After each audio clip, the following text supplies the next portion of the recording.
Hi everybody, I'm D. Ramirez. Now, swing to me is everything. It's what makes my grooves bounce, my shoulders move, and my ankles flex. They're doing it right now underneath the table. But swing is often misunderstood, and I get a ton of questions about it. So in this video, I'm breaking it all down, what swing really is, and how to master it once and for all. Bold claim? Maybe, but stick around and let's get into it. Okay, so we're back in Ableton, and I've got the groove that I used for my Raise D remix. You may have not seen the video. Check it out if not. And what I'm going to do is just show you what I've got here. This is the groove.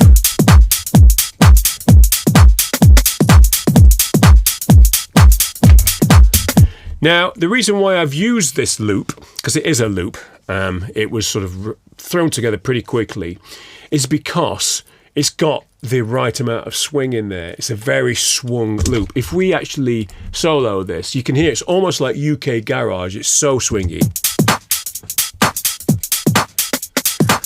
Do you really like it? Is it wicked? You know, it's a UK garage loop that we've got going on there. So it gives you that sort of shuffle. Okay. Now, I want to just show you something. I want to sort of break down what swing actually is, because it took me a long time to figure this out. But once you figure it out, it will demystify it once and for all, forever. So what I've got here is, you can see I've got this one called Groove Checker, and all I've done is I've created a 16th note hi-hat. Let me come out of here and let's just look at our grid. I'm going to set it between 172 and 173, which is 1 bar. Let's talk about the grid. Okay, now I'm going to put it onto 16th notes. You can see what we've got here. We've got 4 beats. If I open up the kick as well, you can see that the kick is boom, boom, boom, boom, shake the room. 4 of those. So you've got 4 beats. They're called beats. And this is a 4/4 time signature. 4 by 4 by 4 by 4. Now, you can see here as well, these are little subdivisions, because we have our grid set on 16. If we set it on 32, it splits them up into 2. Because we're on 16th grid, we've got 4. So these, within each beat, there's a subdivision of 4 subdivisions there. So it's 4 times 4 times 4, or 4 plus 4 plus 4 is 16th. So that's 1 bar, and there's 16 subdivisions in each bar. There you go. Okay, for those of you that didn't know this. Trust me, I didn't know it. I basically taught myself how to make music. I had no clue what I was doing, absolutely none. And a lot of these things were sort of aha moments for me. So hopefully I'm just going to be able to share some of the knowledge that I've accidentally found over the years, right? Might seem obvious to some people might know this already, but for those that don't, okay? Now, what I've got here is I've got a thing called Groove Checker. Why have I got this Groove Checker? And it's basically a 16th hi-hat. If we look at that, I've just put a hi-hat on the grid, and it's on the grid there like that. Very much on the lines. Now, I want to just show you something before we get into this. Let's look at this loop. We've split it up. I'm going to make it as big as I can so we can see. Now, we've got 1, 2, 3. Notice how these are on the grid like this. Okay. Look at our loop underneath. Look at this. What's going on here? These are off. These are way off. Look at that.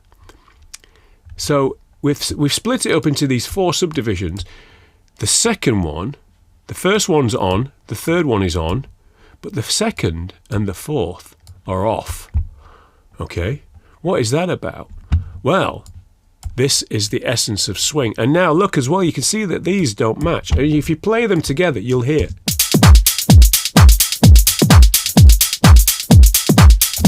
Sounds like a mess, an absolute train wreck, okay? Because one is straight and one is swung. All right, now let's go into the grid and deal with that.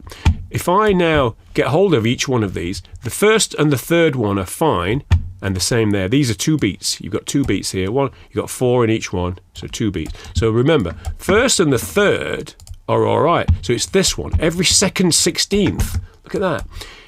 Now, I could, if I move them, look, you can actually see it in the arrangement. You can see it moving like that. All right. Look at that.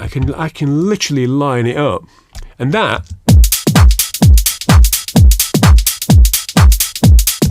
as opposed to that. Okay, so look, that's what I've done. I've just moved that every second 16th to the right. Okay, and that is the variance of swing. Great. So there's a couple of things we can do from here now. If we want to now use this as our master loop, this is our master swing groove, so to speak, we can do two things. We can either just extract the groove from this, which would be in here, extract groove, look, and it lives there. We can call it DR swing. I've already got one there. Okay, I'll get rid of that one. We can call it DR swing. We can do that, or we can do this. Now, what I prefer to do, I'm going to just reset these back to normal. I'm just going to quantize all of this. So we're back at square one, Command A, Command U, and look, we're back at 16th. I prefer to go to my groove pool. If I go to grooves, and this is a technique that I've been using for a long time, grooves, and I use a groove swing logic 74. It's the maximum amount of swing, the logic groove. I used to be a logic user, so I'm very familiar with the logic swing grooves. This is why I gravitate towards this one in particular, and you can hear it. There's a little preview of it. Sorry, let me turn that off. If I just hit that again. So I'm going to add that into my groove pool, Logic Swing 74, like so. And you'll note, right, that it's got a timing. And what the timing applies to is 0 is no swing at all the way up to 100, which is then the maximum amount of swing for this particular groove, right? So let's take a listen to it. What does it sound like? What's what we want to hear? So let's put our groove on, this swing 74. So at full swing, it's very, but you can vary it. So let's go half of it. Okay, you can start to hear what's going on here. Put it with a kick drum. All right, all the way up to full. Now that's too much. So what I want to do here now is I'm going to just turn off my kick drum. But notice how it doesn't actually change it in the grid. It doesn't move it. Right? You can't see it. And the whole point of this is that we are eyeballing it. We are going to match this groove checker with our master groove, our master swing groove, our master shoulder bobbler that's going to match up. How do we do that? Well, we have to commit it. So we're going to set it. Let's set it for like 80%. I'm going to commit it. Hit this little button here and it commits. And watch what happens. Boom, it moves. Too far. Okay, let's make it really big so we can see that. Too far. Okay, so undo that. Let's take it down to 70%. Do it again. Bang. Still too far. Undo it. Let's take it down to 60%. Bang. Ooh, it's nearly on. It's just a little bit too much. Let's undo that and let's do it at like 58%. Bang. And there we go. Look, we've matched it up. We've now matched our groove here, this one,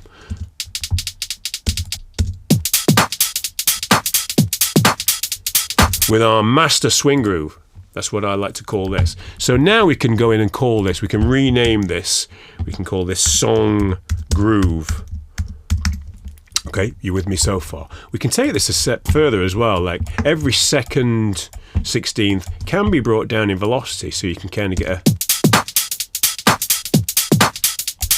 So the velocity also creates a groove within itself. If everything's at the same velocity, it just all sounds the same. But if you put that velocity down in some instances, you create an extra groove.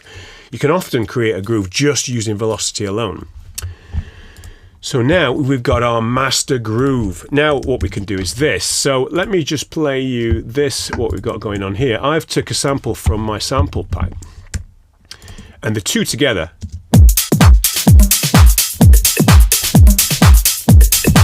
full on train wreck. Okay, now why is that? Well, let's take a look at it. We can eyeball it and just see where it sits in relation to. Look at that. The second and the fourth are totally off. Okay, how do we get that to match each other then? Now remember, this is our master groove. Top loop 1 is our master groove. Top loop 2, we want to match to it. Well, let's go into here. I'll show you what to do. We first put it into beats mode. We then press Command U, which will then put warp markers on every transient. Okay, we set the beats mode to that feed forward transient line stop thing, which means we can then mess with this, and then we simply apply our song groove. Boom. Now we can't see it but let's have a listen. Can we hear it? Let's make sure it's working fine.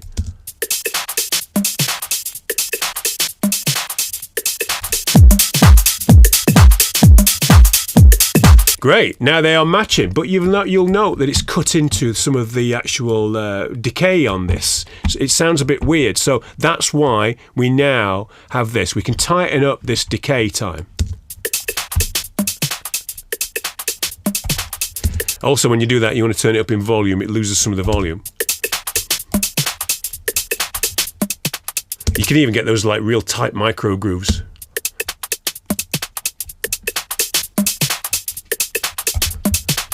Put those together, let's see what that sounds like. No longer a train wreck, and we've really tightened that up. You can mess with the pitch as well. You can pitch it up.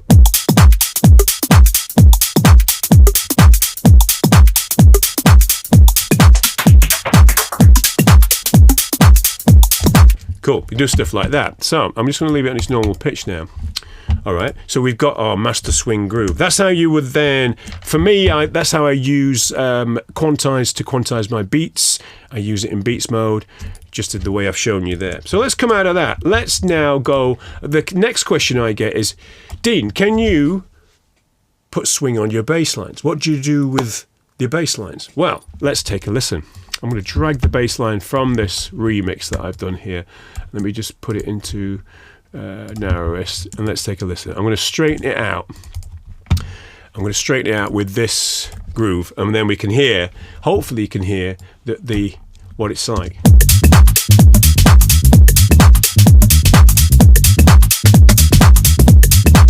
I'll take that loop off for now. The train wreck is happening. Wow, okay, it's quite a transient bass. You can see that the notes are quite short, look, in the pattern. So let's try it. Let's add in this groove, the song groove. Awesome, we're in.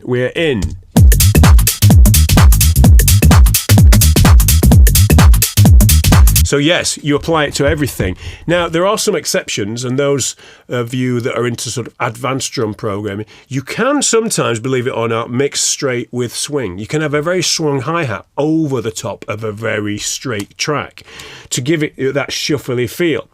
But it's quite tricky to do. So there are exceptions to this rule. So people ask me, do you put swing on everything? Maybe not. So the answer to it is experiment. Try it first straight and see what it sounds like. Add the groove. Sometimes it can get very twitchy. If you put too much swing on everything, it's all very like, it's like that, twitchy sort of thing. So sometimes you might want something a bit more smooth and straight with the swing there. It's a case of experimenting with everything. Now, one more thing I want to show you. I'm just going to go and get a very straight percussion groove from my sample pack as well down here.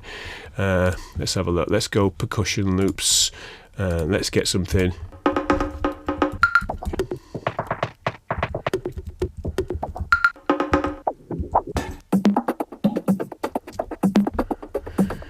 Great. So that one is, let's take a look at that. Now, this one, let's look. We can eyeball it again. This is what I always do. Master groove there. And let's see how far off we are.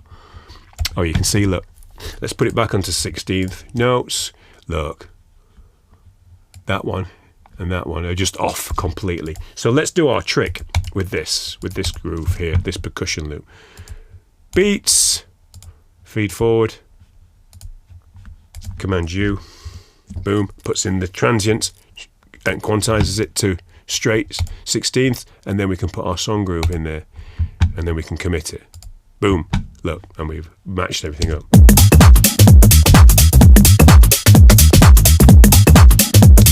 Okay, sounds lumpy and chunky. What can we do with that? Well, this is where our little groove tightener, it's the sort of, the space between each transient can be tightened and shortened, and it sort of messes with the decay. So let's bring that down.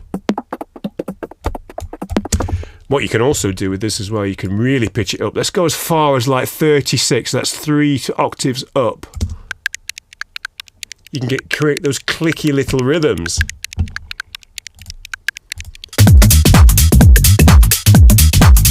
Let's go down. Let's bring it down.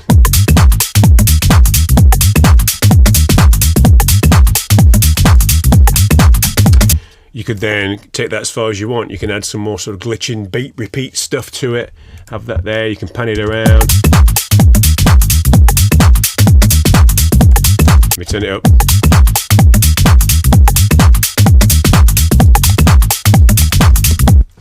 Okay.